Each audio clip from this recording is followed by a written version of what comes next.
오늘은 행정소송까지 갔던 2016학년도 수능국어 2번 이것에 대한 제 입장을 정리해 보려고 합니다. 저도 논란 당시에는 이 문항이 출제 오류라고 생각했어요. 그런데 전개년 수능 기출문제를 강의하면서 또 피셀리트 기출문제를 수도 없이 보면서 생각이 좀 바뀌었습니다. 필요조건 추정이라는 개념을 도입하면 해당 문항뿐만이 아니라 이전의 수능 기출문제 또 피세 기출문제를 아주 일관되게 해결할 수 있다는 결론에 도달했어요. 이런 문항이 시험에 또 나온다면 그때 어떻게 판단해야 될 것인가에 대한 이야기이므로 가르치시는 선생님들 그리고 배우는 학생들 모두에게 흥미로울 겁니다. 크게 어려운 내용은 아니니까 편안한 마음으로 들어주세요. 먼저 원인, 우리가 일상에서 원인, 인과관계 이런 표현을 흔히 쓰지만 학문적으로는 만만한 개념이 아닙니다. 예전에는 철학자들이 인과 개념에 대해서 치열하게 고민했다면 요즘은 통계학이나 역학 혹은 컴퓨터 과학에서 아주 치열하게 인과관계를 다룹니다. 수험생 수준에서 이렇게 복잡한 것들까지는 알 필요가 없고 시험을 준비한다면 일단 딱 두 개, 필요 조건으로서의 원인, 줄여서 필요원인, 충분 조건으로서의 원인, 줄여서 충분원인, 이것만 딱 잘 알고 있으면 됩니다. 필요 충분원인이라는 것은 필요원인이자 충분원인이니까 결국 필요원인 충분원인 개념만 알면 자동으로 이해가 되는 거고요. 마이너스 원인이라고 해서 요거의 줄임말인데 충분 조건 속의 결정적인 조각, 요 정도 의미예요. 시험에 딱히 나올 것 같진 않고 나온다 하더라도 지문에 제시된 개념만 보면 쉽게 이해할 수 있을 거예요. 그리고 2019학년도 수능에서 확률적 원인이라고 해서 흡연이 폐암의 원인이다 이런 게 소개된 적이 있어요. 흡연을 하는 것이 폐암에 걸릴 확률을 증가시킨다. 이 말은 흡연한다고 반드시 폐암에 걸리는 것도 아니고 흡연하지 않는다고 반드시 폐암에 걸리지 않는 것도 아니에요. 그저 확률적 관계라는 거죠. 이거에 대해서도 제가 추후에 조금 시간을 들여서 자세하게 다뤄보긴 할 텐데 일단 기본은 뭐다? 필요 원인과 충분 원인. 오케이?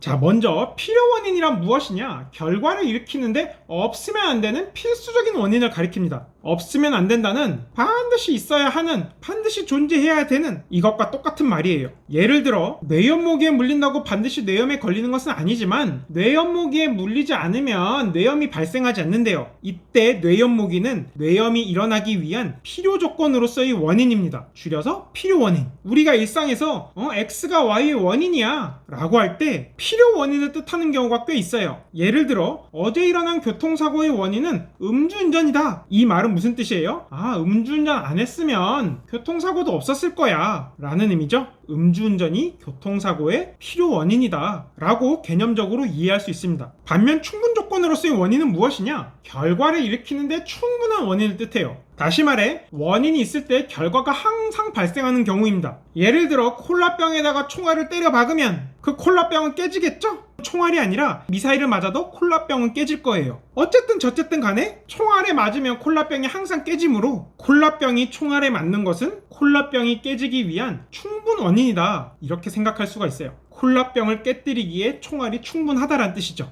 지금까지 잘 이해했다면 문맥 속에서 필요 원인을 판단하는 것에 대해 배워볼게요. 시험 지문에 A가 일어나지 않으면 B가 일어나지 않는다. not A이면 not B다 이런 식의 서술이 있다면 이때 A는 결과 B의 필요 원인이라고 볼 수 있어요. 이거는 앞에서 살펴봤던 필요 원인의 정의와 딱 들어맞죠? 그런데 또 어떤 경우도 필요 원인이라고 판단할 수 있냐면 원인에서 결과로 이어지는 연쇄적 경로가 유일할 때, 단 한 개일 때, 이럴 때 연쇄적 경로에 제시되는 원인들을 각각 필요 원인이라고 판단할 수 있습니다. 예를 들어 A가 B를 발생시키는데 A 외에는 다른 방식으로 B를 발생시킬 방법이 하나도 없다고 해봐요. 그리고 또 B가 C를 발생시키는데 이 경로 외에는 C를 발생시킬 방법이 하나도 없어요. 그렇다면 이 A는 결과 C의 필요 원인이 됩니다. 마찬가지로 이 B도 결과 C의 필요 원인이 돼요. 왜 그러냐? 만약에 B가 발생하지 않는다면 다른 경로로 C가 발생할 수 없기 때문에 B가 발생하지 않으면 C가 발생하지 않는다 라는 필요 원인의 정의를 딱 충족하기 때문이에요. 반면에 B를 일으키는 경로가 A 외에 이렇게 C도 있다고 해봐요. 이때 A는 B의 필요 원인이 아니죠. 왜냐? A가 없어도 C가 있으면 B가 발생할 수 있으니까. 만약에 A가 B의 필요 원인이라면 A가 발생하지 않는다면 B도 무조건 발생하지 않아야 되잖아요. 근데 그러지 않기 때문에 어떤 결과를 일으킬 수 있는 다른 원인이나 경로가 언급된다면 해당 원인들은 필요 원인이 아니라고 판단할 수 있습니다. 실제로 피셋이나 리트를 보면 방금 제가 설명한 개념 갖고 장난치는 경우가 왕왕 등장해요. 수능에는 이 정도 난이도까지는 출제되지 않을 것 같아서 이 부분은 피셋 리트 수험생분들이 해당 게시글을 정독하는 것으로 대체할게요. 오늘 강의의 목표는 필요 원인의 추정이니까요.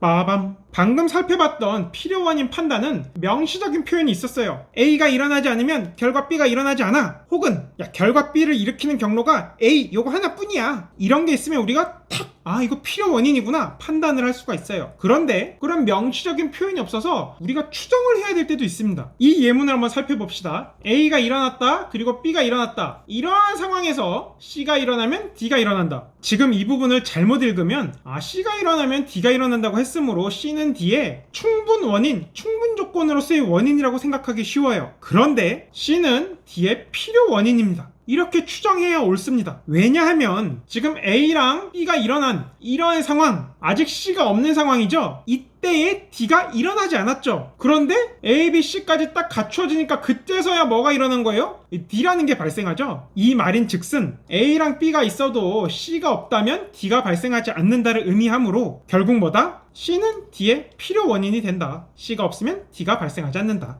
조금 어렵나요?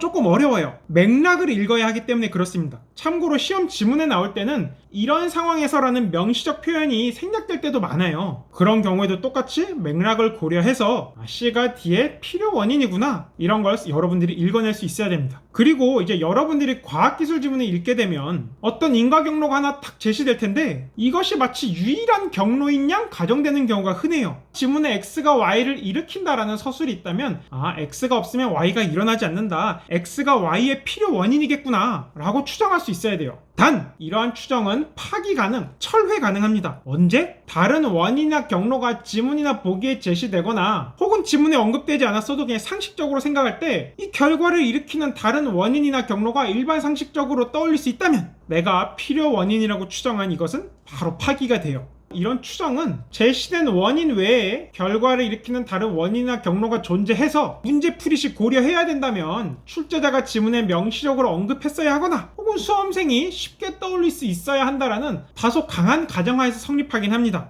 따라서 위에서 제가 설명한 것은 엄밀한 논리학적 지식이 아니라 시험 논리에 적합한 방식이고 또한 일반적인 과학기술 지문에서 글쓴이들이 경제적으로 표현을 하다 보니까 독자들에게 자연스럽게 기대하는 그런 과정이기도 해요. 아직 무슨 말인지 잘 안 와닿죠? 네, 기출문제를 직접 풀어보면 확 느낄 수 있을 거예요. 첫 번째 문제, 엄청 오래된 2005학년도 9월 모의평가 34번 선택지 4를 보면 탄소가 만들어지려면 1억도 이상의 온도가 필요하다라고 합니다. 이 말은 무슨 뜻이냐? 1억도 이상이 아니라면 탄소가 만들어지지 않는다는 뜻이에요. 즉 1억도 이상의 온도가 탄소가 만들어지기 위한 필요 원인이다 라는 게 4번이 하는 이야기입니다. 그런데 지문에는 1억도 정도로 올라가면 헬륨 3개가 결합하여 탄소가 만들어진다라고 이야기를 해요. 즉 지문은 1억도 이상의 온도를 탄소가 만들어지기 위한 충분 조건처럼 서술하고 있어요. 언뜻 그렇게 느껴진다란 말이에요. 그래서 지문은 4번처럼 필요 원인이라고 얘기하지 않고 있기 때문에 선택지 4는 적절하지 않은 것 같아요. 하지만 1000만도까지 올렸을 때는 아직 탄소가 발생하지 않았죠. 이런 상황에서 1억도까지 올라가니까 이제 헬륨이랑 결합해서 탄소가 만들어졌다는 의미이므로 정확하게 이 상황에 대응이 됩니다. 1억도 이상 올라가면 탄소가 만들어진다. 이때 1억도 뭐라고요? 탄소가 만들어지기 위한 필요 원인. 따라서 선지 3번은 아주 적절한 선지입니다. 지문을 토대로 1억도 이상의 온도가 탄소가 만들어지기 위한 필요 원인이다. 이렇게 추정하는 건 아주 올바르다고요. 다음 2013년 피셋 언어논리 10번 피셋 리트 공부하시는 분들이 이것도 질문 엄청 해왔었는데 선지를 보면 털세포가 없으면 소리를 듣지 못한다.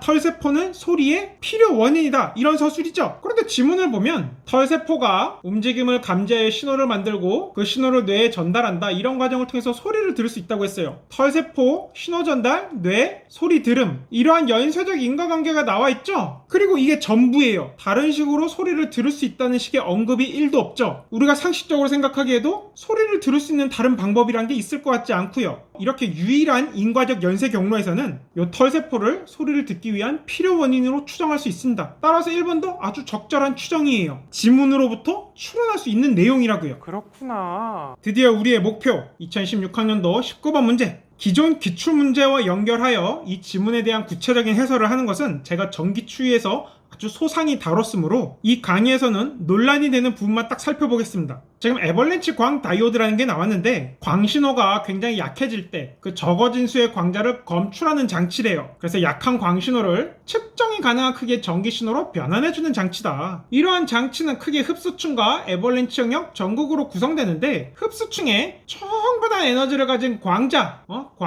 이게 입사되면 전자양공쌍이 생성될 수 있대요. 그런데 선지에서 뭐라 그러느냐? 흡수층에서 전자양공쌍이 발생하려면 광자가 입사되어야 된대요. 입사되어야만 한다. 이건 논리적으로 정확하게 무슨 뜻이냐면 광자가 입사되지 않으면 전자행공쌍이 발생하지 않는다. 이것과 완전히 동일합니다. 이런 식의 논리적 표현 간의 동치에 대해서는 제가 필요조건, 충분조건, 한국어 번역 관행에서 총정리를 해뒀으므로 혹시 이런 게 낯선 친구들은 그 영상 꼭 보길 바라고요. 당시 논란이 됐던 건 뭐냐면 아까 요 문장만 보면은 될 수 있다라는 식의 개연적인 문장일 뿐이므로 이렇게 되어야 한다처럼 단정적인 걸 이끌어낼 수 없다는 거였어요. 하지만 에버랜치 광 다이오드가 약해진 빛의 세기, 적어진 수의 광자를 전류의 세기로 바꾸는 장치란 것을 고려해보면 이는 옳은 추론으로 볼 수 있어요. 지문의 내용으로부터 이를 필요 원인으로 추정할 수 있다고요. 무슨 말이냐면 만약에 이가 거짓이라면 여러분 A이면 B다. 이게 거짓이라는 건 무슨 뜻이냐면요. 정확하게 A인데 B가 아니야 라는 것과 같습니다. 즉 선지 2번이 거짓이라면 광자가 입사되지 않아도 전자양공쌍이 발생한다는 뜻이 돼요. 그런데 이건 맥락에 비춰봐서 굉장히 이상하죠? 애초에 에버랜치 광 다이오드라는 이 장치는 적어진 수의 광자를 전류로 바꾸려고 만든 건데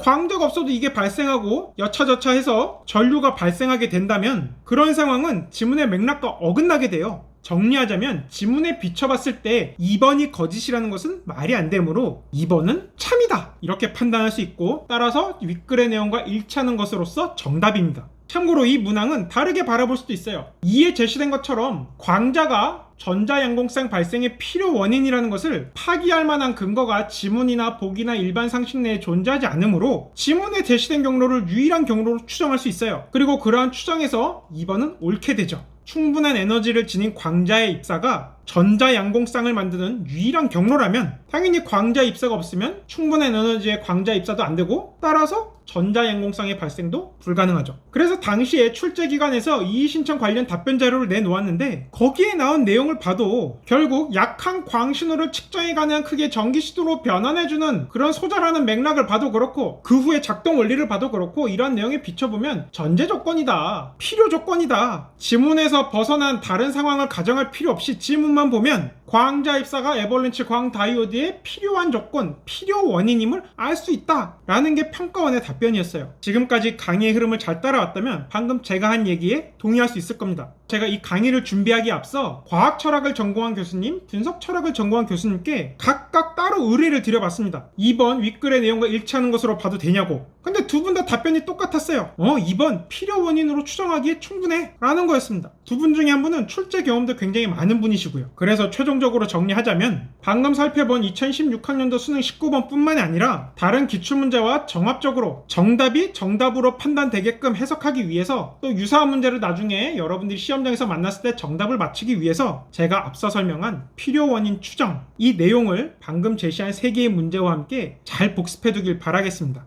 만약 제가 강의한 것보다 더 나은 답변을 갖고 계신 선생님들이 계시다면 오르비에서 이 글 검색하셔서 여기에 댓글로 남겨주세요. 그러면 저와 또 많은 분들이 함께 고민해 볼 수 있는 시간이 될 것 같습니다. 그리고 이 강의 내용을 인용하시고자 한다면 글의 제목과 링크만 소개해 주시거나 혹은 제 메일로 사전에 연락 부탁드립니다. 하여튼 이렇게 제 강의 끝까지 들어주셔서 모두 정말 감사합니다. 많은 도움이 되었길 바랍니다.